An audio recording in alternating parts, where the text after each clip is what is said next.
ধান চাষের পুরো প্রক্রিয়াটি কয়েকটি ধাপে ভাগ করা যায়। সংক্ষেপে নিচে দেওয়া হলো। ১. জমি প্রস্তুত করা। প্রথমে জমি ভালোভাবে চাষ দিতে হয়। মাটি নরম ও সমতল করতে হয় যাতে পানি ঠিকমতো জমে থাকে। জমি পরিষ্কার করে আগাছা ও ঝোপঝাড় কেটে ফেলতে হয়।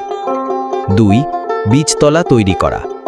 ভালো মানের ধানের বীজ বেছে নিতে হয়। আলাদা জায়গায় বীজতলা তৈরি করে সেখানে বীজ বপন করা হয়। বীজতলায় নিয়মিত পানি দেওয়া ও আগাছা পরিষ্কার করতে হয়। ৩. চারা রোপণ।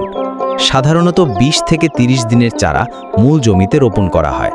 জমিতে পানি রেখে চারা সারিবদ্ধভাবে বসাতে হয়। ৪. জমির উর্বরতা বজায় রাখতে সার দেওয়া। জমিতে জৈব সার যেমন গোবর কম্পোস্ট এবং রাসায়নিক সার যেমন ইউরিয়া, টিএসপি ও এমওপি সঠিক মাত্রায় ব্যবহার করতে হয়। ধানের বয়স ও জমির অবস্থান অনুযায়ী ২ থেকে ৩ বার সার প্রয়োগ করা হয়। ৫. পরিচর্যা ও আগাছা দমন। নিয়মিত জমি থেকে আগাছা পরিষ্কার করতে হয়।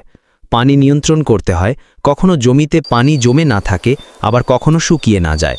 পোকামাকড় হলে প্রয়োজন অনুযায়ী ব্যবস্থা নিতে হয়। ৬. ধান পাকা ও কাটা। সাধারণত ৩ থেকে ৪ মাস পর ধান পাকতে শুরু করে।